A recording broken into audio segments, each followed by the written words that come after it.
kana acara anu salajengna nyaeta Mau'idatul Hasanah anu insyaallah bade didugikeun ku guru urang ti Tasikmalaya jauh. Wah, Tasik di Tasikmalaya. Mangga ka bapak-bapak sakali deui kanggo tiasa ngisi tempat di luar.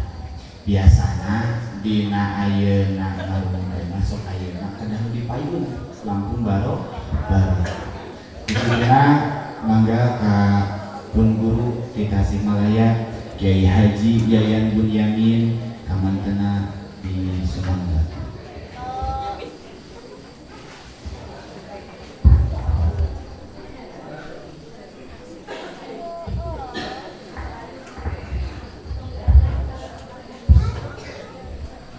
Assalamualaikum warahmatullahi wabarakatuh.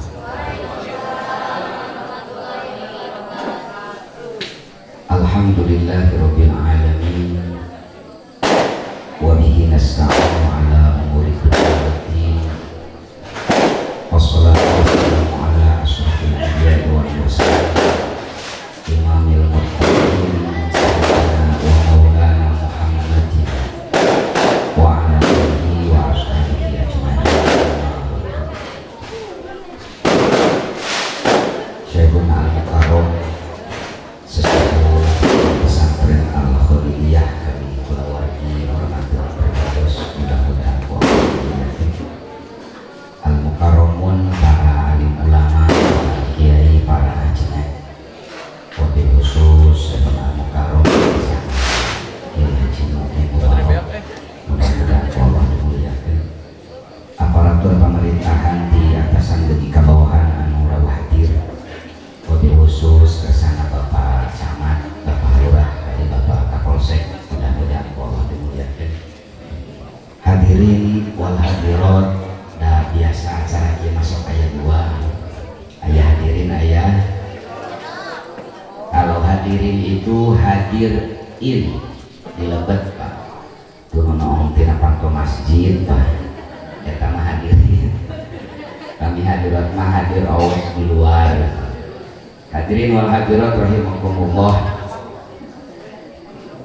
Dalam Sahih Bukhari diriwayatkan suatu malam sahabat Mu'adz bin Jabal sholat isya sendirian di masjid.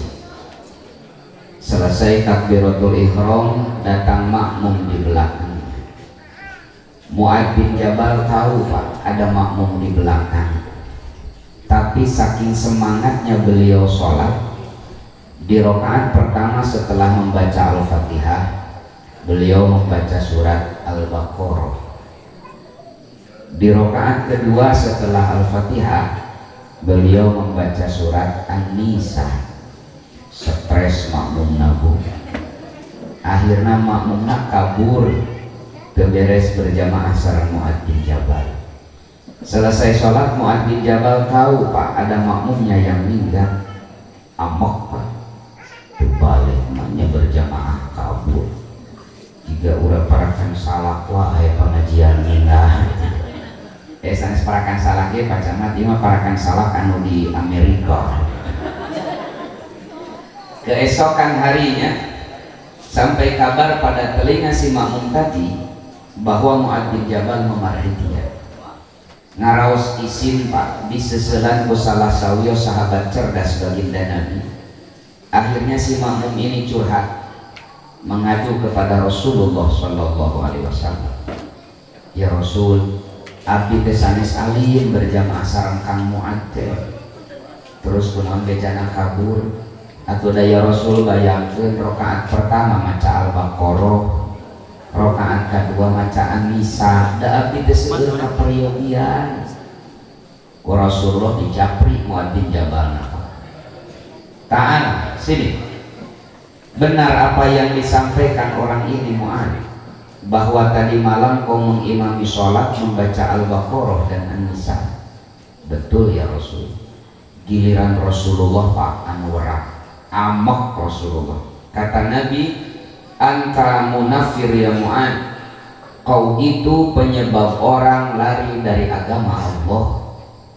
Orang ini tidak mau berjamaah karena kau terlalu lama membaca surat di dalam sholat. Kenapa kau tidak baca surat Al-Lail, Ad-Duha, Asy-Syamsi, atau jika orang NU Qulhu? Maka nggak bahas Al-Baqarah. Dari hadis ini ibu bapak kita bisa mengambil pelajaran. Nah tepan berjamaah wae teu kenging lami komo ceramah. Itu saya kata isin. Sekarang sudah 10:30. Kinten-kinten duh kita bisa berama nabi. Jam 1. Duh kita jam 1 masanes pangaosan Pak. Penganiayaan. Sebelum saya panjang lebar, karena saya sudah 3 kali di Al-Khalidiyah, saya ingin tanya dulu ibu-ibu di ayat hilap deui. Ari tuangan kasanan Nabi teh naon cenah Bu? Sebelah. Sana aya sebelah. Biasanya Bu, makanan favorit Nabi apa? Nah, karena Rasulullah. Ari bapak cinta ke Rasulullah, ibu cinta ke Rasulullah, kenal ke Rasulullah. Itu biasanya kalau kita mencintai seseorang, maka ucapannya, perilakunya, bahkan makanan favoritnya kita perhatikan betul. Perasaan sudah saya sampaikan kemarin ketika haul ya. Biasanya Pak Camat, Pak Kapolsek, kalau masyarakat muslim ditanya apa makanan favorit Nabi, pasti jawabannya kurma. Nuh di Sukabumi Pak. Padahal dalam hadis-hadis itu Anda cek dalam hadis-hadis tentang kurma itu, tidak ada yang bilang Nabi senang kurma Pak. Hadis tentang kurma itu semua bersifat informatif. Nabi seringnya makan kurma jenis ini, Nabi pernah makan kurma jenis ini. Kalau makan kurma jenis ini kata Nabi begini Pak. Tidak ada yang bilang Nabi suka kurma. Hadis-hadis tentang makanan Nabi di dalam Bukhari itu disebut yuhibbu, makanan yang disukai Nabi. Bahkan di dalam hadis riwayat Imam Muslim dan Imam Ahmad disebut ahabba, paling dipikasa nunggu Rasulullah adalah ad-duba. Ad-duba itu pamisau orang Tasik mah waluh anu sok dikolak. Kami di Sukabumi namanya apa? Waluh ya. Nah bahkan kata Anas bin Malik dalam hadis Bukhari, kalau Nabi disuguhi makan besar parasnan Pak, Nabi mah sok milihan heula waluhna pacar. Setelah beliau makan labu, baru Nabi mencicipi makanan yang lain. Dari saat itu kata Anas bin Malik, saya paling senang makan labu karena saya tahu Rasulullah paling senang makan. Nah diurang apa Polsek? Karena informasi tentang Nabi itu sepotong-sepotong, pokoknya nama kurma. Makanya ketika Ramadan penjualan kurma di Sukabumi meningkat Pak. Pertanyaan saya, kalau penjualan kurma di Sukabumi meningkat, no untung saha? Petani Timur Tengah dari Sukabumi Matebuahan. Coba kalau kita sampaikan fakta ini, kita sampaikan hadis ini, bahwa makanan favorit Nabi tewalu, merenang ekonomi petani kita sedikit terangkat Pak. Dawalu di sisi imah jadi. Karena beragama itu di samping harus menyenangkan, juga harus mengenyangkan. Menyenangkan dan mengenyangkan. Jantan ibu Ramadan ayeuna mah sunah Rasul teh lain format tapi kolak. Makanya kalau besok ada yang nanya, naon penting muludan di Al-Khalidiyah teh kolak. Itu sahih hadisnya Pak. Itu sahih hadisnya. Nah, sebelum saya panjang lebar lah, kita review dulu sebentar tentang sosok Sayyidina Muhammad sallallahu alaihi wasallam. Namanya terang ibu Rasulullah sekwalu. Kamanawa mulu dan bunga tahu hari makanan favorit Nabi teh apal. Oke. Dulu itu ketika saya mondok di guru saya Al-Mukarram Profesor Said Agil Al-Munawwar, saya tidak akan mengkaji kitab lain sebelum menghafalkan satu kitab khusus tentang ini, Pak. Judulnya Asy-Syama'il Al-Muhammadiyah, ditulis oleh Imam At-Tirmidzi, menghimpun 467 hadis tentang Sayyiduna Muhammad SAW dari ujung rambut sampai ujung kaki, dari mulai beliau bangun tidur sampai Nabi sedang tidur, detil disampaikan dalam kitab itu, Pak. Saya hafal di luar kepala kita kenalan dulu lah sepintas. Kata Siti Aisyah, kalau Nabi menyisir rambut, beliau paling senang dibelah dua jika kieu, Pak. Sahih Bukhari, Pak. Coba Anda lihat dalam Sahih Bukhari. Nabi itu kalau menyisir rambut, kata Aisyah, senangnya dibelah dua seperti ini. Coba Pak.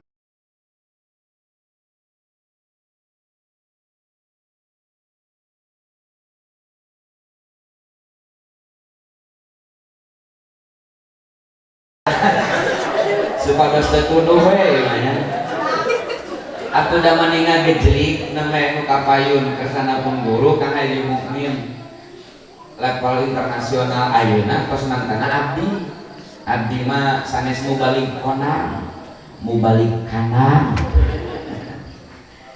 Kedua, kata Siti Aisyah, ketika Nabi wafat, di rambut beliau terdapat tidak lebih dari 20 lembar uban, sisanya hitam.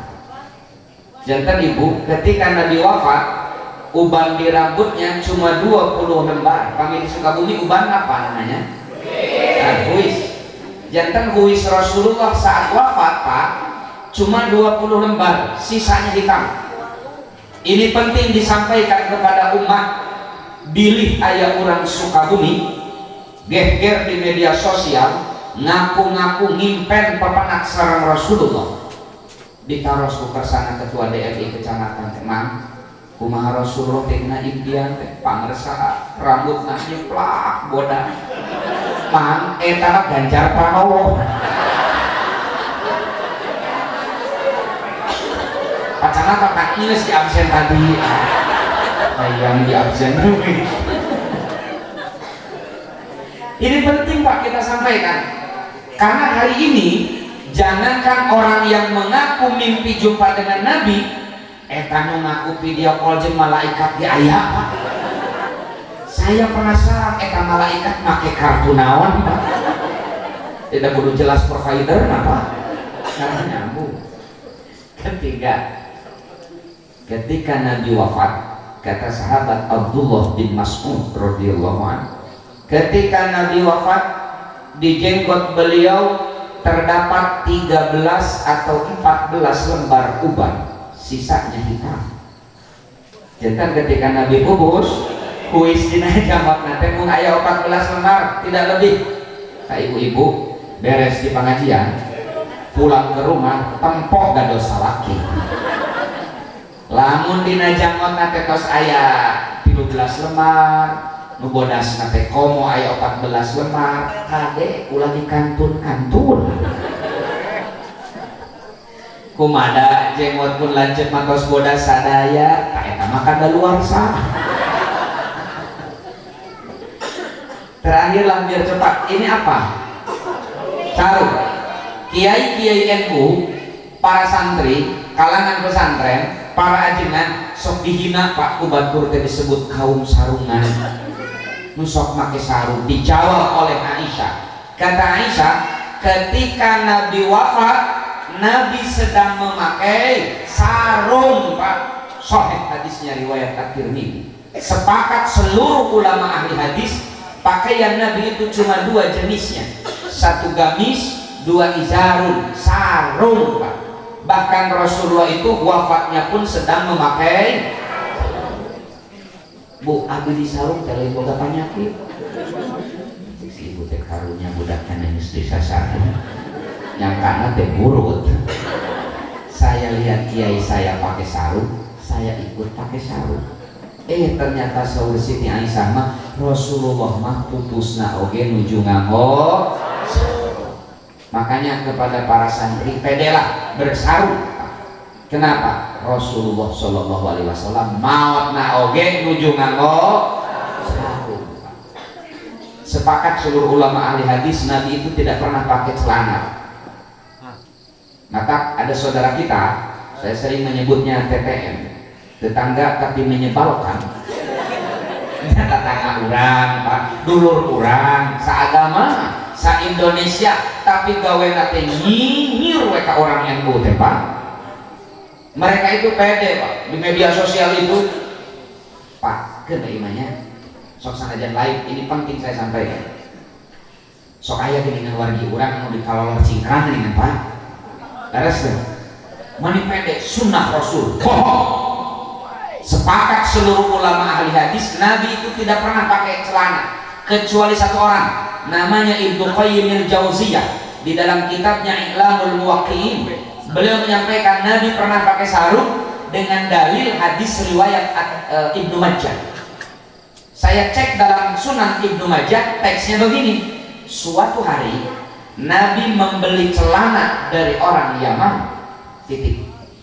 Kata para ulama ahli hadis, salah satunya Imam Asyuyuti dalam Syarah Sunan Ibnu Majah memberikan penjelasan, membeli tidak berarti memakai. Membeli tidak berarti bapak-bapak osok meser sopek. Pertanyaan saya, pernah bapak pakai? Membeli tidak berarti. Terakhirlah, setelan sarung naon? Setelan sarung naon? Kopea, peci. Dan ngewa Pak Kapolsek, anak sarung luhur helm. Biasanya setelan sarung mah peci. Kata Siti Aisyah, Nabi itu punya 3 peci. 1 peci putih seperti itu. Kalau Nabi di rumah, Nabi itu paling senang kata Aisyah pakai peci putih, peci haji sore ulama, tanpa sorban di kepala, di peci kiri. Kalau Nabi mimpin acara resmi, mimpin khutbah, menerima tamu, biasanya Nabi paling senang pakai peci dari Romawi, muncul Pak, lalu dililit dengan sorban. Ketiga, kalau Nabi bepergian keluar kota, Nabi paling senang pakai peci yang ada tutup telinganya. Dari hadis-hadis ini Pak, secara sepintas geningan Rasulullah sosoknya tetap di kiai-kiai urang. Rasul sok name sarung, kiai urang terkenal sarungan. Rasul gaduh peci, kiai-kiai urang terlalu pasti kopea. Tilu peci najar Rasulullah mah. Buka ketua DMI kecamatan sabarigi stok peci apa? Rasul mah stokna tilu. Rasul kasanana waluh Pak. Ternyata Rasulullah itu sosoknya tidak jauh dari kiai-kiai kita. Jangan menganggap Rasulullah itu sosok nun jauh di sana tak tergapai. Ternyata dalam riwayat-riwayat sahih itu geningan perilaku Rasulullah itu lebih di perilaku guru sinarang kiai-kiai urang di lembur Pak. Numawi asap ajidah pamiui ayah urang parakan salah yang tidak mau mencontoh Sayyidina Muhammad Sallallahu Alaihi Wasallam. Oke lah kita ngaji nanti bapak-bapak para santri kalau ingin detail tentang ini nanti gigi Nabi, kemudian telinga, hidungnya, kulitnya dan yang lain-lain silakan baca kitab itu ya, Asy-Syama'il Al-Muhammadiyah. Paling sederhana itu karya Imam At-Tirmidzi. Bagi para ibu, para bapak yang terkendala dengan bahasa Arab, tahun 2014 kita di pusat kajian hadis di Jakarta di bawah bimbingan salah seorang ahli hadis kebanggaan Nahdlatul Ulama, diakui secara internasional, namanya almarhum al-Maghfurlah Dr. Kiai Haji Ahmad Lutfi Fatullah. Kita bikin aplikasi Pak. Nanti buka di Play Store, potret pribadi dan kehidupan Nabi Muhammad Shallallahu Alaihi Wasallam. Di sana detil, makanan Nabi klik, makanan kesukaan klik, sudah terjemah bahasa Indonesia. ubana di klik hadisna bahasa Indonesia naon deui lah segala tentang Nabi, sarungna, pecina, Pak, minuman favoritna. Mung abdi tak acan menakan Rasul sok ngarokok Pak, tak acan kata pami ayat bade diulang-ulang Pak abdi tapi saya belum menemukan. Oke, ibu bapak hadirin sekalian, saya tidak akan panjang lebar lah silaturahim di sini karena sudah 3 kali, ulah panjang-panjang deui. Saya ingin mengajak ibu bapak hadirin sekalian untuk sejenak melihat kondisi dunia 15 abad yang lalu. Ibu bapak hadirin sekalian, 15 abad silam, 1500 tahun kapengker, dunia ini sedang berada pada satu fase sejarah yang kata para ahli disebut the dark age, abad ke-8 jahiliyah. Seluruh dunia berada pada fase ini. Meskipun pada saat itu di belahan barat dunia ini telah berdiri negara adidaya, superpower, Romawi namanya, sudah punya agama resmi negara sebagai pemersatu bangsanya, Katolik. Kitab sucinya Al-Ahdul Jadi, Perjanjian Baru. Sudah maju ekonominya, politiknya, militernya, budayanya. Salah satu budaya Romawi kuno yang Katolik yang diadopsi oleh Islam sampai hari ini adalah kubah. Kami ibu bapak di masjid ningali kubah itu adalah arsitektur peninggalan Romawi kuno. Karena zaman Rasulullah itu masjid zaman Nabi, kacamat masjid zaman Nabi kan dicepak, mirip potongan rambut babi misal. Baru setelah Islam menaklukkan Romawi, di Romawi itu arsitekturnya sudah maju. Untuk mempermegah sebuah bangunan, biasanya atapnya sok dipelengkungkeun, Pak. Namina kubah. Islam datang ternyata tidak menghancurkan kubahnya, tapi mengadopsinya, ditaruh di masjid. Pun demikian, pada saat itu di belahan timur dunia ini telah berdiri negara adidaya rival Romawi, Persia namanya.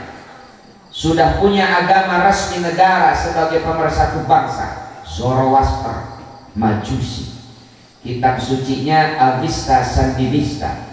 Sudah maju teknologinya, militernya, ekonominya, budayanya.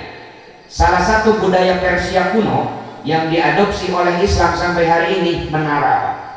Kalau bapak ibu lihat menara di masjid, itu adalah arsitektur budaya Romawi kuno. Karena orang Persia itu kan penyembah api.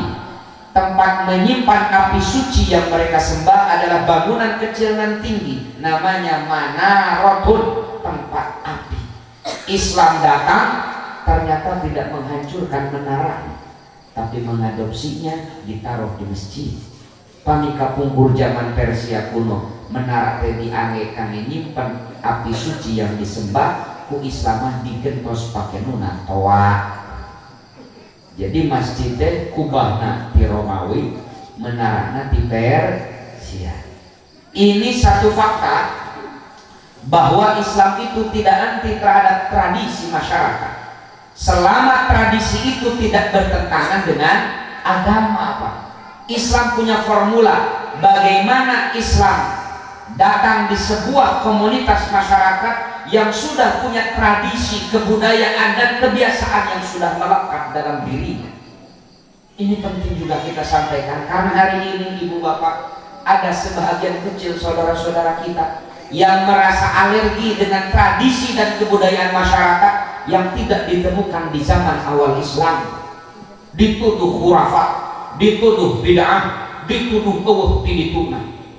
Dibenturkan antara Islam dengan tradisi, dibenturkan antara Islam dengan kearifan lokal masyarakatnya, Pak, sehingga terjadilah polemik yang berkepanjangan.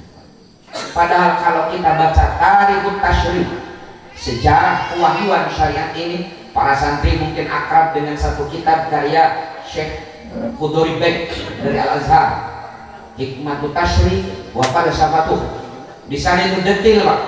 Kalau kita baca kitab itu tentang Tarikhut Tasyri', sejarah kewahyuan syariat ini, akan kita temukan banyak sekali syariat Islam yang awalnya adalah tradisi masyarakatnya.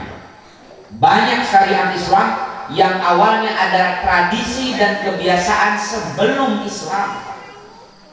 Yang paling populer puasa tanggal 10 Muharram yang kita sebut puasa Asyura.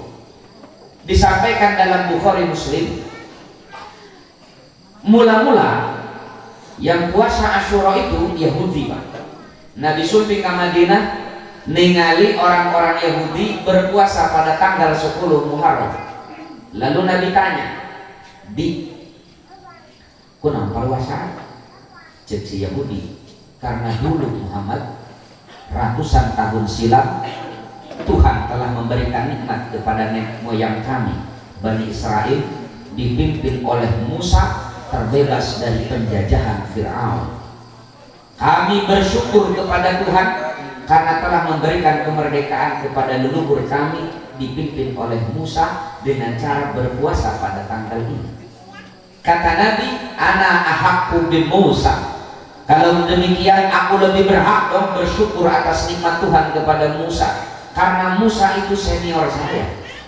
Lalu Nabi menyuruh sahabat Muhajirin dan Ansor, cak bansar mereka apa? Karek aya Ansor. Barudak puasa jika wajib Pak puasa Asyura sampai turun ayat kutiba alaikumusiyam. Setelah turun kewajiban puasa Ramadan, Nabi klarifikasi, anu bade saum tanggal 10 Muharram mangga, anu henteu oge teu sawios, jadilah kualitasnya hukumnya sunnah. Janten sahur Nabi, anu bade saum tanggal 10 Muharram mangga, anu henteu oge teu sawios, tah urang mah ngiring hadis anu teu sawios-wios. Maka teh puasanya da sahur Nabi ge nu bade saum mangga anu henteu oge teu sawios, tah urang mah dipimpin ku pacamat ngiring hadis anu teu sawios. Waktu nyebatkan Rasulullah bagian dari Yahudi Pak, dengan dalil man tasyabbaha biqaumin fahuwa minhum. Biasanya kan mereka berlindung di bawah dalil itu Pak, man tasyabbaha biqaumin fahuwa minhum. Siapa yang menyerupai sebuah kaum maka bagian dari kaum itu. Kemarin viral di media sosial, ada seorang ustaz tenar Pak, ditanya oleh jamaahnya, ibu-ibu teh Pak Ustaz, bagaimana hukumnya tiup lilin? Hari ulang tahun mendingan Pak, saya tiup lilin. Si ustaz itu dengan tegas mengatakan haram, karena tiup lilin itu adalah tradisi Majusi. Man tasyabbaha biqaumin fahuwa minhum. Siapa yang menyerupai sebuah kaum maka bagian dari kaum itu. Nusok niup lilin teh Majusi. Jadi lamun ayat kurang Sukabumi niup lilin berarti jadi tulami itu viral video eta dirorongkok wengi-wengi mati lampu. Lampu emergensi bermasalah. Kapak sasin kuring ngahurungkeun lilin. Eta kelami hurung deui lampu arek ditiup aing bisa jadi Majusi. Akhirnya dijejak ke bari amak-amakan.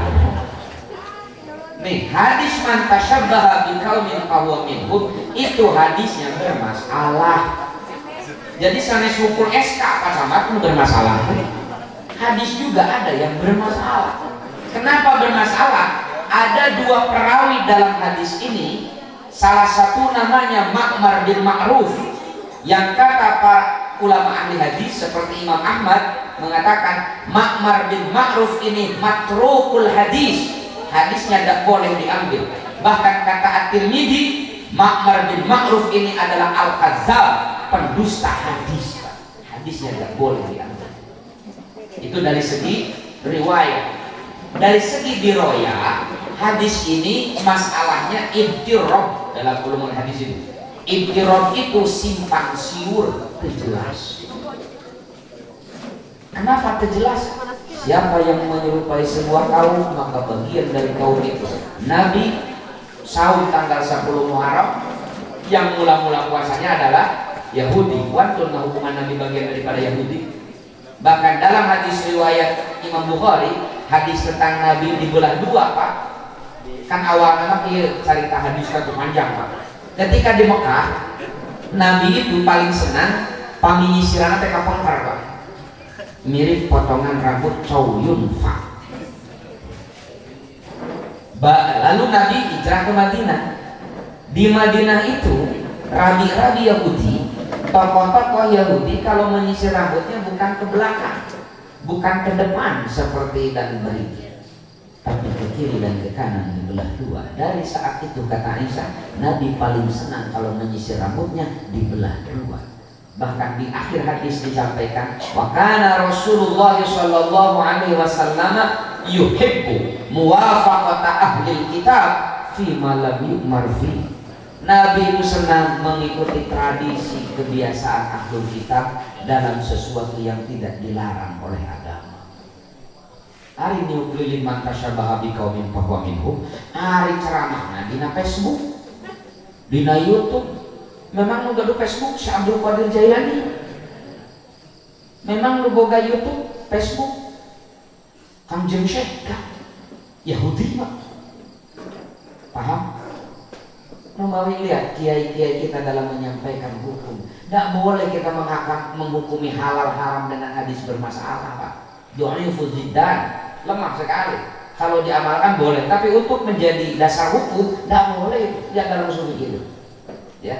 Untuk berfatwa itu saya lumayan lah sedikit tahu, karena 5 tahun saya di komisi fatwa di MUI di Jawa Barat. Jadi saya tahu istinbat hukum itu seperti apa. Oke, kita kembali. Tapi serius kita sok ada taruluhnya. Nah, orang nyantai deui lah. Tapi meskipun kedua negara ini telah maju, mereka tidak bisa keluar dari kubangan jahiliyah. Saya tidak perlu absen jahiliyah Romawi Persia lah, terlalu malam. Saya ingin mengajak ibu bapak untuk melihat di antara Persia dan Romawi, Pak. Di tengah-tengahnya ada Jazirah Arabia, ada masyarakat Arab, dan masyarakat Arab pada saat itu sudah sangat sempurna jahiliyahnya.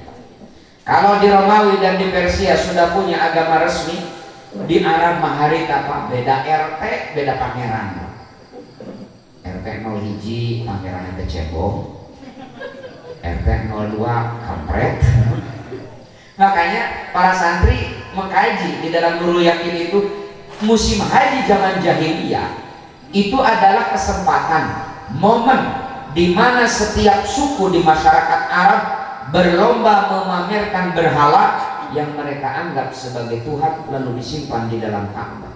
Makanya ketika Nabi menaklukkan kota Mekah, Nabi menghancurkan 360 berhala di dalam Ka'bah. Itu adalah 360 berhala yang dianggap Tuhan oleh setiap suku di masyarakat Arab. Agama resmi belum ada, kitab suci belum mengenal. Makanya dalam beberapa literatur tafsir, Anda bisa cek di dalam tafsir At-Tahrir wa Tanwir karya Al-Imam Thahir Ibnu Ashur, makna Nabiyil Ummi bukan hanya Nabi yang tidak bisa baca tulis, tapi banyak ulama ahli tafsir mengatakan Nabiyil Ummi di sini maknanya Nabi yang belum pernah mengenal kitab suci. Kitab suci belum mengenal, perzinahan difasilitasi, prostitusi terselubung. Siti Aisyah menyampaikan informasi dalam Sahih Bukhari, kapungkur ibu di masa jahiliyah di sakurilingin Masjidil Haram ayeuna banyak terdapat warung remang-remang, kamar-kamar kecil yang ada tanda di atas pintunya seperti harga orang yang ada di dalamnya. Mencet bahasa orang mah dibanderol. Kamar belah dieu hargana teh 80 juta. Dalam kurung artis muda. Kamar pojok ditu 7.500. Dalam kurung nini sesa corona. Jadi prostitusi terselubung, warung remang-remang biasa di masyarakat jahiliyah. Nungawi pacamat pami di Sukabumi ayeuna masih kene aya warung remang-remang prostitusi terselubung tah eta teh peninggalan sing tadi peninggalan jahiliyah. Perjudian merajalela, korupsi sudah dianggap biasa. Jangan menganggap korupsi itu adalah penyakit manusia modern, Pak. Di dalam Sahih Muslim juz kedua ada satu bab judulnya Hudayal Umal. Hudayal Umal itu artinya gratifikasi. Kan gratifikasi itu bagian dari tindak pidana korupsi. Makanya kalau hari ini masih ada yang korupsi, buah-buah eta teh katurunan jahiliyah. Terbayang oleh ibu bapak di tengah kondisi masyarakat yang belum mengenal kitab suci, tidak ada agama pemersatu, perjudian merajalela, perzinahan difasilitasi, korupsi sudah dianggap biasa. Dari rahim Siti Aminah lahir seorang bayi laki-laki yang diberi nama Muhammad Sallallahu Alaihi Wasallam yang kelak akan menjadi nabi dan rasul terakhir. Di tengah kondisi masyarakat seperti ini, ibu bapak, Sayyiduna Muhammad lahir, tumbuh, berkembang dan dewasa. Secara nurani Sayyiduna Muhammad yakin bahwa tradisi masyarakatnya ini tradisi bejat, jangan sampai berlanjut apalagi diwariskan kepada anak cucu. Hanya satu kata, lawan, tuman, berontak. Sayyiduna Muhammad ingin merubah tatanan masyarakatnya. Tapi di satu sisi beliau ingin merubah masyarakat, tapi di sisi lain beliau bingung bagaimana cara merubahnya. Dan Rasulullah itu masantren seperti surah, te sekolah, te kuliah S1, S2, S3, S campur. Rasulullah itu ummi, makna maksudnya tidak bisa baca tulis. Jadi satu sisi ingin merubah masyarakat, di sisi lain beliau bingung bagaimana merubahnya. Pamisau istilah orang tema, ingin hati memeluk gunung, apa daya gunung meletus. Pansiun. Makanya di dalam surat Ad-Duha ada ayat wa wajadaka dzolam. Dzolam dalam surat Ad-Duha ini artinya bingung, lain sesat. Kan ada beberapa tahun yang lalu itu Pak, viral di Jawa Barat, ada seorang mubalik yang bilang semua manusia pernah sesat termasuk Nabi Muhammad. Dia mengatakan wa wajadaka dzolam bahada. Simkurik sabodo-bodo lagi lebih dari 30 tafsir yang pernah saya baca, Pak. Asa can pernah ayat ulama tafsir mengatakan dzolam dalam surat Ad-Duha ini sesat, Pak. Sepakat semuanya dzolam dalam ayat ini adalah bingung bagaimana cara merubah masyarakatnya. Karena masyarakat itu tidak perlu kritik, yang diperlukan adalah solusi. Tah Rasulullah Pak orang yang tidak pandai mengkritik tapi rajin ngasih solusi. Urang kasabalikna ngritik na menang mere solusi tara. Mata alam dunia riweuh teh loba jelema tukang ngritik tapi tara mere. Padahal permasalahan selesai dengan solusi. Akhirnya di tengah kebingungan seperti ini, Sayyiduna Muhammad sering bermeditasi di Gua Hira untuk memikirkan solusi merubah masyarakat. Saya tadi ibu-ibu lagi lah, Bu, kayak kene. Hari Siti Awati jasa Rasulullah dan saudara tahu juga. Nah lempem. Aya anu seuri jawaban teh pacamat. Aya anu tawakal ngawal teh. Wallahu a'lam bishawab. Tapi aya deui leuwih parah kudu tetangga ka tempo. Da lain ngajawab Pak, kalah ngarewos ke gigireunana. Antep tong dijawab. Dan kegede bejaan. Bu, ketika Siti Khadijah dinikahi oleh Sayyiduna usianya 40, usia Sayyiduna Muhammad 25, berarti Siti Khadijah itu 15 tahun lebih tua Pak dari Sayyiduna Muhammad. Tapi saya baca riwayat sahih dalam kitab Wafaul Wafa bi Akhbari dari Mustafa. Di sana disampaikan upami Siti Khadijah ibu calik ngarenan sareng Rasulullah teu katawis benten usia jika saumuran. Apa artinya? Siti Khadijah katawis 15 tahun langkung anom sehingga tampak seusia. Kenapa? Karena Khadijah adalah tipikal istri yang pandai merawat diri sehingga tampak 15 tahun lebih muda. Dicontohin ibu-ibu. Ada ibu-ibu masa balik nanya, ibu jeung salaki teh teu 5 tahun kolot salaki. Diuk ngarene da eta jiga kolot ibu. Pami saumur kali santri mah nu kitu teh ibu-ibu bermutu. Bermuka tua. Teu lain seueur kieu. Cuma kalah ngaku abdi pisan gitu. Cuma we ka ibu-ibu, mulu dan dia ibu-ibu mah hiji contoh Khadijah, istri yang pandai merawat diri agar suami tidak melirik ke lain. Cocok. Kedua, saya sampaikan ini kemarin juga Pak, ketika haul ya, dari mengingat review dulu. Kedua, ketika Sayyiduna Muhammad di Gua Hira, kadang 3 hari 4 hari tidak pulang-pulang. Da eta ngajajabkeun bekal Sayyiduna Muhammad di Gua Hira teh Siti Khadijah Bu. Padahal Siti Khadijah teh beunghar, bisa lah ngadownload Gojek atau Grab gitu kan. Ngajajabkeun bekal ka Gua Hira. Tapi eta Siti Khadijah we anu angkat. Jadi kan di Mekah ka Gua Hira teh tebih Bu. Sokan kantos jarok, tong bujeng-bujeng di Mekah Pak. Saya dari kaki bukit di bawah di handap naik ka Gua Hira 20 menitan apa yang mau masuk. Kantos ka Gua Hira nerek kelana teh kana sela-sela batu itu kan 20 menit baru kemudian. Kami ibu-ibu mah 2 jam ya. Karena karek lengkah menerkeun tiung ngaluarkeun HP 2 jam. Tapi eta Siti Khadijah we anu angkat. Poin kedua, Khadijah itu istri yang pandai melayani suatu malam. Ketika manusia tenggelam dalam tidur dan mimpi, Sayyiduna Muhammad terjaga seorang diri di Gua Hira, berurai air mata, menatap dengan penuh sedih ke seantero kota Mekah.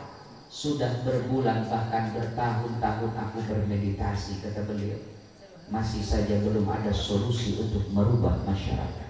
Pada kondisi ini fahada, Allah memberikan petunjuk. Allah pecah kebingungan Sayyiduna dengan mengutus sesosok makhluk yang belum pernah dikenal oleh beliau sebelumnya. Tiba-tiba Pak Kapolsek ketika Sayyiduna Muhammad termenung seorang diri berurai air mata di tengah keheningan malam di puncak gunung, datang makhluk asing memeluk erat beliau dan berkata, Iqra, baca. Nabi ruas refleks nawar, ma'ana biqori, saya tidak bisa baca. Kalau ditarik dulu kita nanti baca. Saya yakin Nabi ngajawabnya lebih tarik dulu Pak. Itu bisa baca. Tidak ada reaksi maksud Pak. Sudah 3 kali makhluk itu menyuruh membaca, Nabi menjawab dengan jawaban yang sama, saya tidak bisa baca. Keempat kali lisan Sayyiduna ditutup oleh makhluk itu, lalu si makhluk tersebut membacakan kalimat-kalimat yang belum pernah didengar oleh Sayyiduna sebelumnya. Kata makhluk itu, Iqra bismi rabbikal ladzi khalaqal insana min Iqra wa rabbukal alladzi 'allama bil 'allamal insana ma lam. Ini betahnya macam itu tuntung nahu. Olah. Kolah. Setelah membacakan kalimat-kalimat ini ibu les si makhluk eta teh eueuh deui. Pemirsa murah kali santri eta makhluk itu datang tak diundang, pulang tak diantar. Dari Lampung deui Jibril. Sebagai manusia Pak Sayyiduna Muhammad berwasiat kabayang urang pacamat nyalira tengah wengi di tengah gunung tiba-tiba aya nu kitu. Eta Rasulullah titu turubun kabur di Gua Hira Pak, tita karajo ngan duka pegah bukan tersenang teh Pak. Da poe kareta sumping ka bumi dalam keadaan ketakutan, saking takutnya menggigil seperti kedinginan.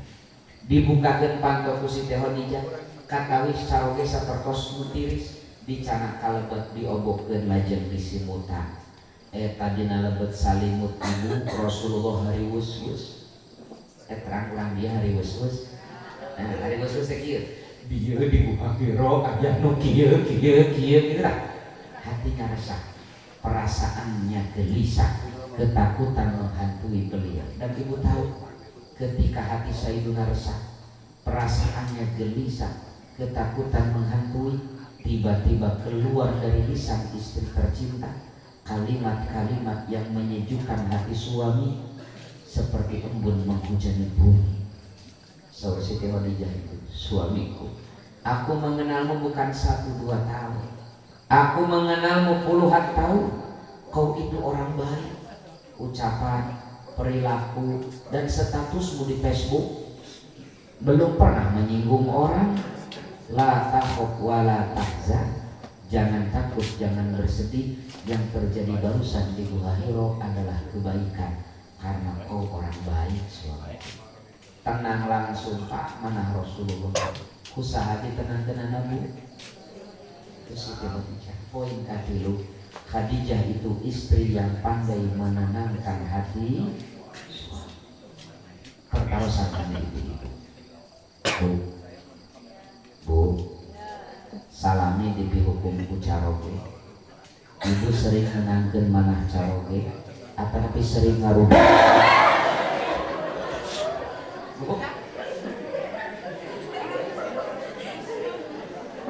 Sering menangkeun manah caroge, sering ngarudatkeun pikiran salaki. Wah, kabayang Pak, upama nu jadi Siti Khadijah ibu-ibu zaman ayeuna pas Rasulullah hari wus-wus di Gua Hiro aja nu kieu da dijawabna teh meureun kieu atuh da akan mau lima tengah pentingnya cicing atuh di imah awas si suka maretang di kok stres salah gitu. Makanya karena Siti Khadijah itu istri dengan kategori ini Pak, begitu beliau mencintai Khadijah, ibu catat salami Siti Khadijah jumeneng Nabi tidak poligami. 25 tahun Nabi berumah tangga tidak poligami Pak. Baru setelah Khadijah wafat Nabi ngawayu Pak, Nabi poligami. Ini penting disampaikan. Salami Siti Khadijah jumenang 25 tahun rumah tangga Sayyidina Muhammad tak poligami. Bahkan sudah bertahun-tahun Khadijah wafat, Nabi sudah punya istri lebih daripada satu. Sayyidina Muhammad tak mampu melupakan sosok Khadijah. Ini disampaikan oleh Aisyah dalam curhatan. Saudara Siti Aisyah kata, tidak ada perempuan yang membuat aku cemburu melebihi kecemburuanku kepada Khadijah. Ditaros ku ibu-ibu muslimat NU teh beunanya. Neng kunaon cemburu ka ibu Khadijah? Pan ibu Khadijah mah tos teu aya. Saur Siti Aisyah di rek cemburu kumaha atuh lain kana yadbahu syata. Mun Nabi mencit domba teh summa yaqul Nabi bilang idhabu bidi ila fulana fa innaha shadiqata Khadijah. Kirimkeun daging ieu ka bi anu eta teh dulur Khadijah. Kirimkeun daging ieu ka bi anu eta teh rencana Khadijah. Dan yang paling membuat aku cemburu kata Aisyah wa yuksiru min dzikriha. Nabi sering membicarakan kenangan-kenangannya bersama Khadijah di hadapan. Jantan Nabi teh sok bernostalgia, kieu sok Nabi teh beunang Aisyah. Baheula kira aya Khadijah. Lamun pangajian kieu teh sok aya buah-buahan dina meja. Aya namana Khadijah almarhum ngan cai heran. Sok kamana wae. Wade sanes kode Pak. Ieu mah etang-etang sili emutan wae jeung panitia. Bu, hoyong dipikadeun ku caroge sapertos dipikadeun Khadijah ku Rasulullah. Turutan Khadijah, istri terbaik dengan 3 kategori. Hiji, poho deui. Pandai merawat. Sabari merawat suami. Merawat suami mah Rasulullah demam berdarah dirawat. Pandai merawat. 2, pandai melayani.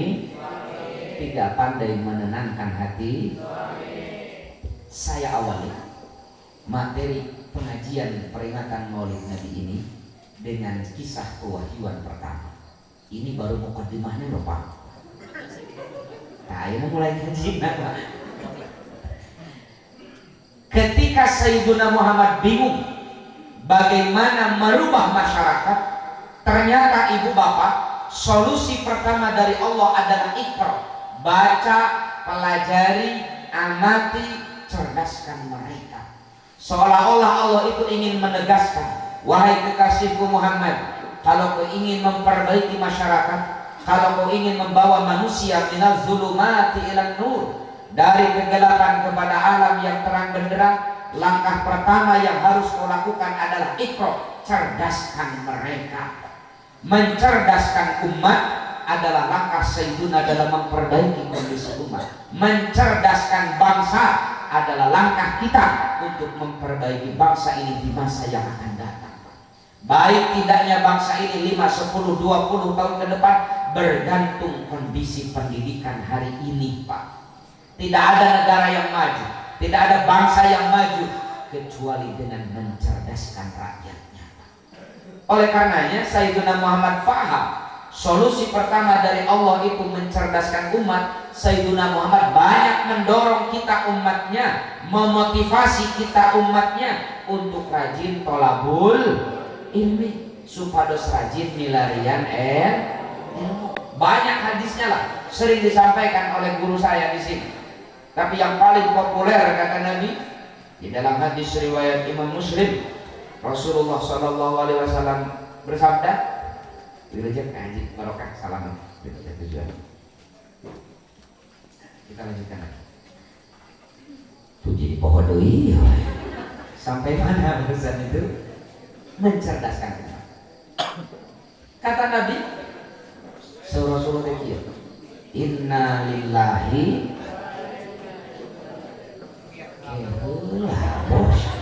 wa inna ilaihi raji'un. Ada biasa atas inna lillahi wa inna ilaihi. Eta mah sapertos dirorompok anu pupus. DKM nu biasa ngumumkeun teh aya wagelan. Akhirna aya jamaah nu inisiatif ngumumkeun. Maklum teu biasa pamitenan patroki. Pas ngumumkeun dina pengeras suara teh kieu. Assalamualaikum warahmatullahi wabarakatuh. Inna lillahi wa inna ilaihi raji'un. Parantos mulih ka rahmatullahi wabarakatuh. Dan biasanya pas warahmatullahi mah ini juga urang dieu. Tos inna lillahi teh wa inna ilaihi raji'un. Kata Nabi, inna lillahi tabaraka wa ta'ala malaikatan sayyarah.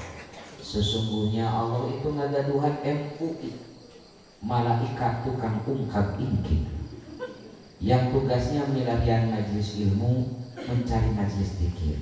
Di mana aja majelis ilmu, malaikat sayyarah ini hinggap di tengah-tengah mereka. Kata Nabi sambil memohon kepada Allah agar dosa orang yang berada di tempat itu Allah ampuni sebelum bubar. Bahkan kata Nabi, siapa orang man salaka thoriqan yaltamisu fihi ilman, siapa orang yang melangkahkan kaki mencari ilmu seolah-olah dia telah melangkahkan kaki menuju surga. Bahkan dalam hadis yang lain Nabi bilang, siapa orang yang keluar mencari ilmu melangkahkan kakinya, maka kaki kanannya Allah catat penghapus dosa, langkah kaki kirinya meningkatkan derajat di sisi Allah sampai dia pulang ke rumah. Jantan ibu bapak sumping ka pangaosan sing yakin ibu lengkah katuh urang hapus dosa, lengkah kenca urang ningkatkeun derajat. Semakin banyak langkah kita, semakin banyak dosa kita yang Allah ampuni, semakin tinggi derajat yang Allah berikan kepada kita. Masuk kacana kumaha set da bapak mah cara mapas milari ilmu teh. Sok kana motor, sok kana mobil, tanpa mikana mobil mah ban hareup ngahapus dosa, ban tukang ningkatkeun derajat. Dan kudu rasional ari agama teh. Jadi ibu, nah saya ingin mengkaji ini Pak. Ini wabil khusus kepada para guru-guru saya di sini. Kenapa Jibril sampai 4 kali bilang Iqra? Iqra, Iqra, Iqra, baru Iqra bismi rabbikal ladzi khalaq. Kita tahu bahwa mustahil Jibril itu redundant. Redundant itu mubazir, Pak. Semakin banyak kata pasti semakin banyak makna. Saya kaji di dalam beberapa literatur tafsir isyari ya. Kalau dalam tafsir tahlili, tafsir adabi gak akan ada. Saya temukan dalam tafsir isyari disampaikan 4 pengulangan ikor di sini menunjukkan 4 level dalam mempelajari ilmu. Ikro yang pertama adalah perintah membaca dengan kesadaran sensorial. Bagaimana kita membaca, how to read, how to memorize. Bagaimana kita membaca, bagaimana kita menghafal. Pamisaur dina bahasa Arab mah, ikro pertama adalah perintah untuk tadabbur, membaca, menghafalkan. Ikro yang kedua adalah tafakkur, how to learn, bagaimana kita belajar, bagaimana kita memahami. Tafakkur. Ikro yang ketiga adalah tazakkur, bagaimana kita merasakan. Alladzina yadhkurunallaha qiyaman wa qu'udan. Tazakkur. Ikro yang keempat, nah ada yang menarik Pak. Ikro yang keempat ini adalah perintah membaca dengan kesadaran emosional, spiritual. Ini penting Pak, kita sampaikan. Makanya ketika wahyu pertama ikro, kalau kata para santri, qoro'a itu fi'il muta'addi. Terus apa? Yang membutuhkan maf'ul bih, yang membutuhkan objek.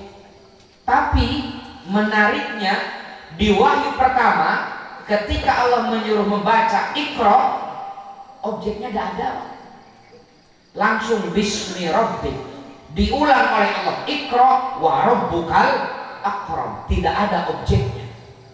Maka Nabi menjawab, ikro ma'ana biqori, saya tidak bisa baca. Hiji Jibril temu tulisan. Terus lamun Jibrilnya nak tulisan oke, mual baca kurang sulit kowe can aya listrik. Jadi ma'ana biqori itu bukan tidak bisa membaca dalam artian buta huruf Pak.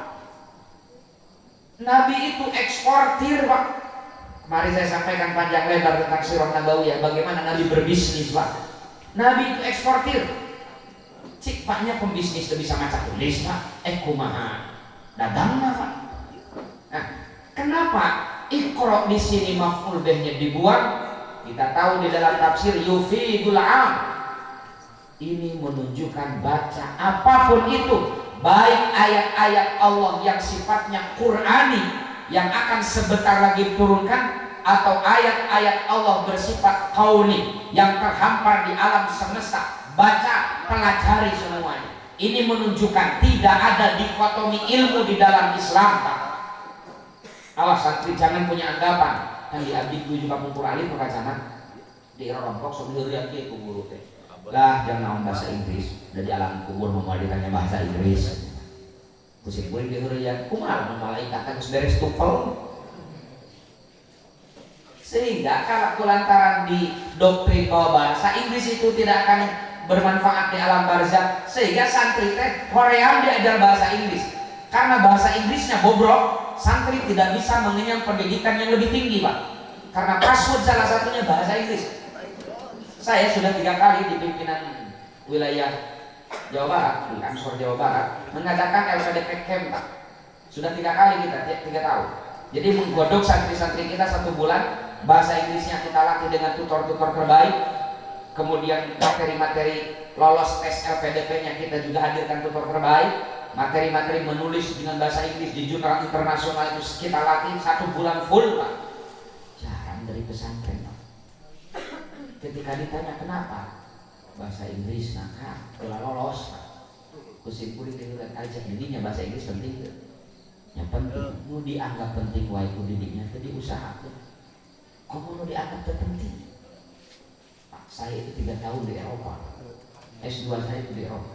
Makanya gelar di belakang nama saya itu MPhil, aranehan Pak, Master of Philosophy. Dah ada di Indonesia ini. Iya, saya bahasa Inggris saya Pak. Saya 3 tahun di Eropa. Tadi Eropa pacaman budak 3 tahun 4 tahun lah lancar bahasa Inggris nah. Betul. Berarti bahasa Inggrisnya gampang dalam saya mau barisain Pak. Jadi bahasa itu bukan masalah sulit dan tidak sulit, bukan masalah cerdas dan tidak cerdas, tapi bagaimana kerja salah bahasa itu. Sok aya deui Pak. Lah cenah diajar matematika, diajar fisika, dari akhirat membawa manfaat. Saya mengelus dada. Cek saha Pak, fisika itu manfaat. Cek saha matematika itu manfaat Pak. Kurang bisa ke Arab Pak, bisa umroh, bisa hajian, dan 8 jam di Jakarta ke Jeddah itu Pak. Apakah itu tidak memakai fisika? Apakah itu tidak memakai hitung-hitungan matematika kalkulus Pak? Kita tengah malam bisa belajar dengan tenang dengan ditemukannya listrik. Apakah itu tidak pakai fisika? Apakah itu tidak pakai matematika Pak? Kita bisa video callan dengan saudara-saudara kita di luar negeri sana. Apakah tidak pakai ilmu-ilmu itu Pak? Kampung Kurma zaman Hadratus Syekh Bahasa Masyari tahun 20 genep lamun aya nu saya Hadratus Syekh engke mah urang teh bakal ngobrol papayun-payun.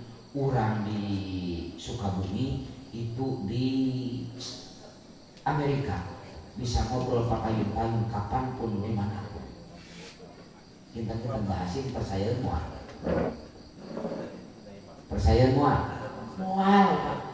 panitia suruh bahasin deh. Wah bedebul waliullah nu bisa gitu mah. Ternyata dengan teknologi modern sekarang bisa kita video call Zoom meeting bisa. Ini penting teknologi itu Pak.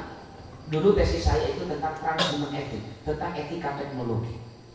Nih santri kita itu Pak, ya maaf ini fakta Pak. Santri NU itu tertinggal dalam sisi ilmu modern Pak. Stok ajengan di NU itu mual beak 20 tahun ke depan aman Pak. Lirboyo saja Pak sekarang santrinya 47.000 Pak. Lirboyo saja itu. Belum Sidogiri, belum Poso, belum Cipasu, belum Asalafiyah, belum Masuria, ribuan, puluhan, bahkan ratusan ribu para santri yang dididik, dicetak, dipersiapkan untuk menjadi qadatul umat, untuk menjadi ajengan di kemudian hari. Aman stok ajengan itu Pak. Tapi stok santri yang ahli teknologi, santri yang ahli strategi bisnis, santri yang ahli strategi perang, santri yang ahli astronomi, santri yang ahli fisika, nol besar. Ini penting kita sampaikan mengawit ini di dia simpuringingan di Al-Qur'an ayat lembaga formal, ayat SLTP, ayat SLTA. Kenapa itu penting? Tidak ada dikotomi ilmu di dalam Islam. Semua ilmu harus kita pelajari.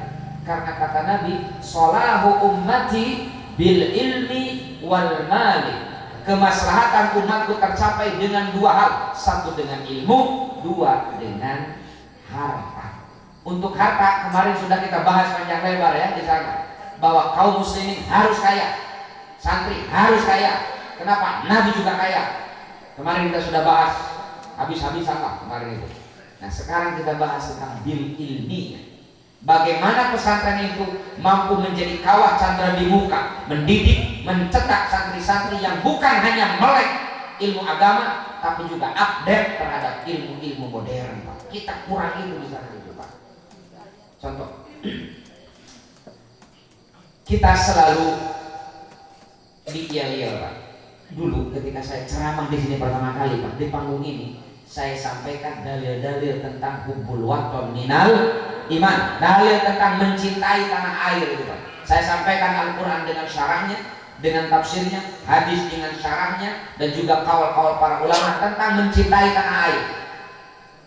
Kita sering yel-yel, baik di Ansor, di IPNU ataupun di PDPKPNU, kita sering yel-yel, Nusantara milik kita yang mengelola teuing saha. Kita selalu didoktrin Nusantara milik kita, cinta tanah air bagian daripada iman. Tapi cek Pak, tanggal 1 September kemarin saya ngobrol panjang dengan Pak Yusuf Kala, Pak JK. Pak JK itu mengeluarkan data dari Forbes Institute. Dari 100 orang terkaya di Nusantara, muslimnya cuma 8 orang. Bayang deh Pak. Dari 8 orang itu, kalau kita tanya lagi, berapa orang yang alumni pesantren? nol besar Pak. Kita sering teriak-teriak rahmatan lil, boro-boro rahmatan lil alamin Pak. Rahmat cinta tangga wae can bisa urang teh Pak.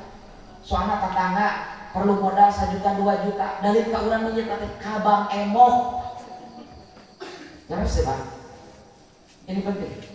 Kenapa kita kalah? Ya teknologi. Makanya yang menarik Pak Kiai, ada tafsir yang keren. Judulnya Khawatirul Quran. 18 jilid besar. Ditulis oleh ulama modern karismatik dari Al-Azhar, Syekh Mutawalli Asy-Sya'rawi, gurunya Pak Quraisy Nabi. Beliau ketika menafsirkan surah Al-Anbiya ayat 105, annal arda yarisuha ibadiyas salihun, bahwa dunia ini akan Allah wariskan kepada orang-orang as-salihun. Kata Syekh Mutawalli, as-salihun di sini maknanya profesional, lain soleh sekular. Kan ulama as-salihun di sana teh begitu wiridan Senin Kamis gitu kan. Tapi ternyata kata Syekh Mutawalli, as-salihun di sini yang akan mengelola, menguasai dunia ini adalah profesional. Kalau tidak percaya, di PCNU di Sukabumi ada Jakman, Jamiah Ahlul Thariqah Mu'tabarah An-Nahdiyah. Kumpulkan 400 ahli tasawuf di Sukabumi. Kirim ke Natuna, wirid 40 putih. Kira-kira minyak bumi dari perut Natuna keluar mahal. Mahal Pak. Harus ada ilmu pertambangan. Makanya kalau kita meyakini bahwa Nusantara milik kita, ayo harus ada santri yang nanti kuliah di pertambangan, harus ada santri yang kuliah di ekonomi, harus ada santri yang kuliah di teknologi. Makanya sekarang Pak PBNU fokus di 4 jurusan untuk mengkader santri-santri NU di STEM, Sains, Teknologi, Engineering, Matematik.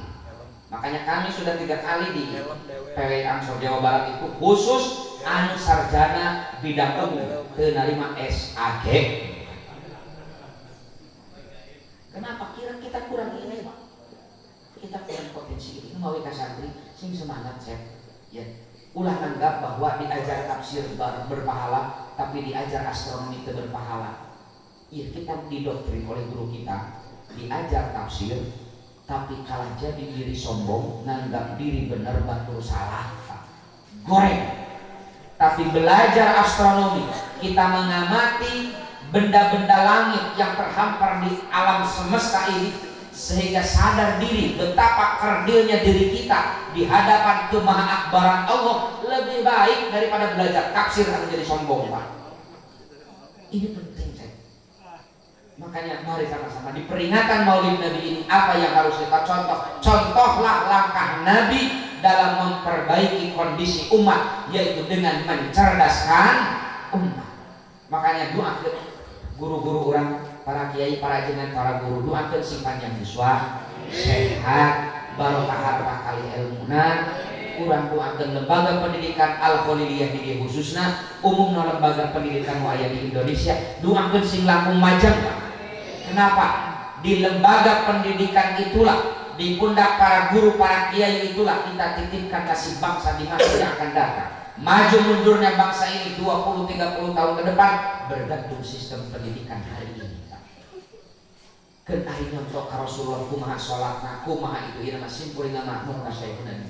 Mari kita contoh Rasulullah dalam memperbaiki umat, yang dengan mencerdaskan umat. Namawi Gus Dur Pak ketika beliau jadi ketua PBNU, ya, mulai dari tahun 85 fokusnya kita lihat banyak mengirimkan santri-santri kita belajar ke Afrika, ke Amerika, ke Eropa. Panen kita sekarang itu Pak. Banyak dokter-dokter di NU itu yang alumni luar negeri Pak. Kita banyak santri-santri yang gondol gelar S1, S2, S3 dari Eropa, Amerika Pak. Kenapa? Jasa Kiai Haji Abdurrahman Wahid yang membuka keran sebesar-besarnya. Santri lain ngumpul di madrasah, santri lain ngumpul jadi ajengan, tapi santri harus ada yang jadi BPK, santri harus ada yang jadi jenderal TNI, santri harus ada yang jadi jenderal polisi, santri harus ada yang jadi dokter spesialis. Coba bangga gak kalau ada santri Al-Khaliliyah jadi jenderal polisi? Bangga tuh? Bangga? Catat. Rasa bangga itu mual kealaman tapi keburuan belut kalau anak-anak kita santri Al-Khaliliyah itu didorong daftar di Akpol. Dan jadi jenderal teh aya sakola da laras ka proses. Ieu mah hayang jadi jenderal tapi teu sakola, ngalah ikut diklatsan jadi banser mah lain jadi jenderal. Bangga teh kalau ada santri Al-Holiliyah jadi dokter spesialis. Catat, rasa bangga eta moal katarima lamun teu didorong santri Al-Holiliyah kuliah di fakultas kedokteran. Dan jadi dokter teh aya sakolana. Ieu mah ari hayang jadi dokter tapi panggilan ngawilin jadi dukun Pak. Moal jadi dokter. Ini penting, wabil khusus rekan dan rekanita Ibnu IPPNU. Kita jangan Numawi kemarin saya sampaikan di PWI. Maka KMAL Arif teh lembaga pendidikan Ma'arif NU itu lamun studi tour ulah ka Jogja wae aya naon di Jogja. Studi tour teh atuh ka Pindad, ka Mabes Polri, ka Mabes TNI agar dunia santri-santri kita itu terbuka.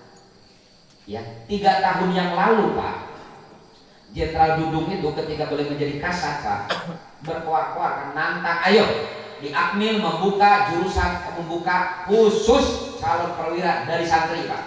Udah daftar Pak, padahal sudah ada karpet merah Pak. Kenapa udah daftar? Karena para santri menganggap itu bukan dunianya, sehingga nya gitu lah faktanya. Namawi titiplah kasadayana peringatan Maulid Nabi. Urang janten motivasi agar santri Al-Holiliyah, agar kita sebagai pelanjut perjuangan Sayyidina Muhammad SAW mampu membuka mindset kita bahwa Islam itu tidak mengenal dikotomi di dalam ilmu. Seluruh ilmu itu ilmu Allah yang harus kita pelajari. Masalah baik dan tidaknya bergantung efek dari mempelajari ilmu itu. Kalau mempelajari tafsir kalau jadi sombong ma'awon Pak, mending mempelajari astronomi tapi jadi tawadhu karena tahu kemahaakbaran Allah Pak. Ini penting mau santri singga tol sakola, singga tol bahasa Inggris, bahasa Arab wae urang teh hafal, muharese kok mau bahasa Inggris Pak. Itulah. Jadi namun kali ini pernah dicontoh di Rasulullah teh. Qala walu isi contoh dari Rasulullah itu mindsetnya Pak, membuka mindset. Tidak ada dikotomi di dalam Islam. Seluruh ilmu adalah ilmu Allah yang perlu kita pelajari. Wabil khusus kalangan pesantren, wabil khusus Nahdlatul Ulama, kita minus ahli teknologi, kita minus ahli pertambangan. Sok ayeuna NU Muhammadiyah dan yang lain-lain dikasih konsensi tambangnya. Udah bingung Pak, ngelola nasaha. Memang bisa ngelola tambang ku mantek Pak.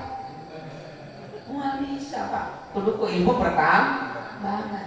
Kami, saya di PCNU Tasik itu mendapatkan HGU 139 hektar. HGU untuk 30 tahun. Udah bingung rek dikumahakeun Pak. Kenapa? Kita kurang SDM Pak. Dan itu cukup mengelola 138 hektar Kupola Muhammadun 20 Maliki Pak.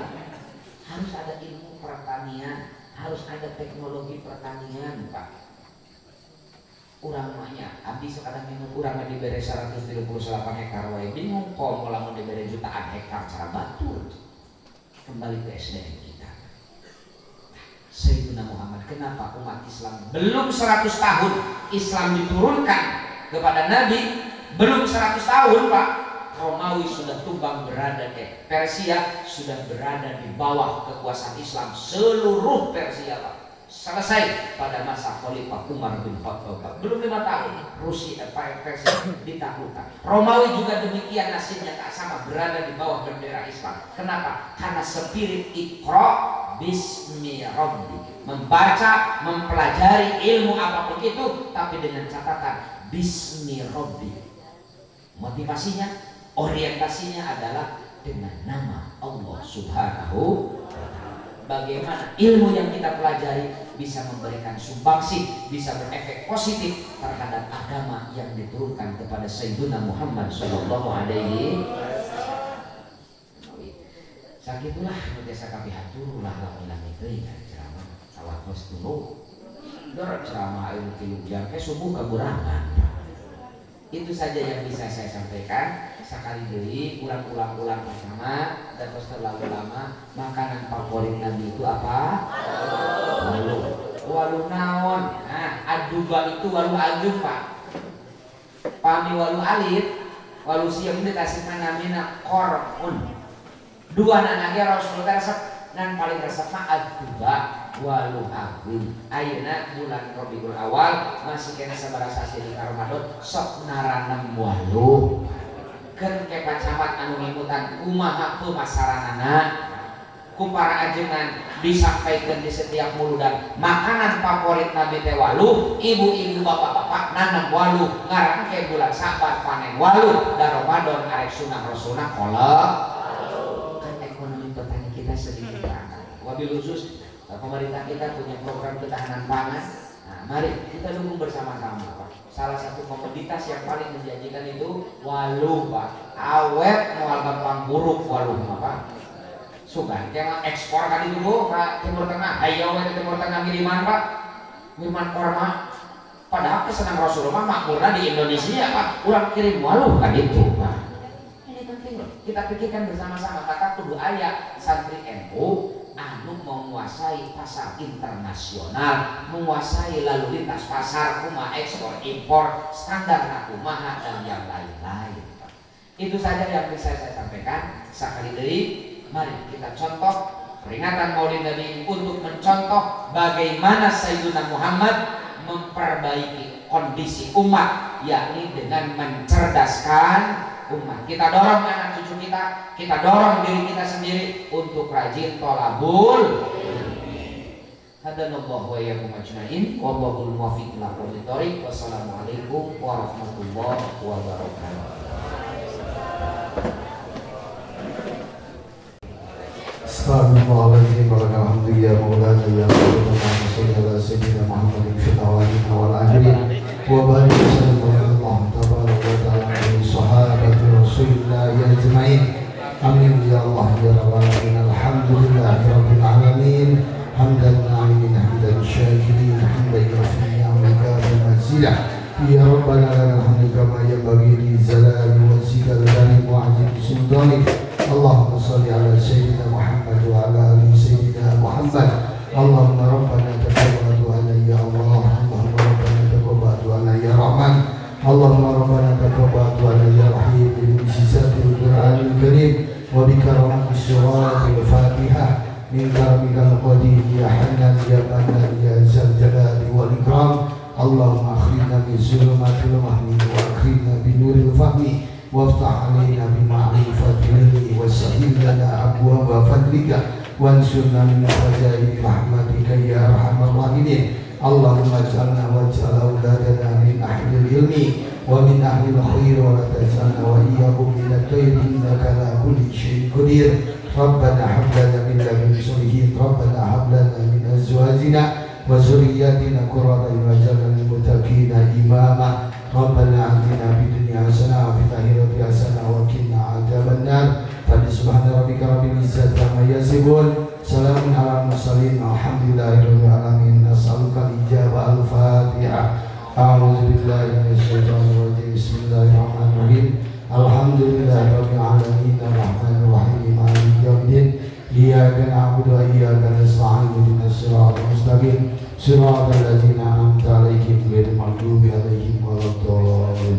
والله ما في إلا أمدرك. السلام عليكم ورحمة الله وبركاته. Hatur nuhun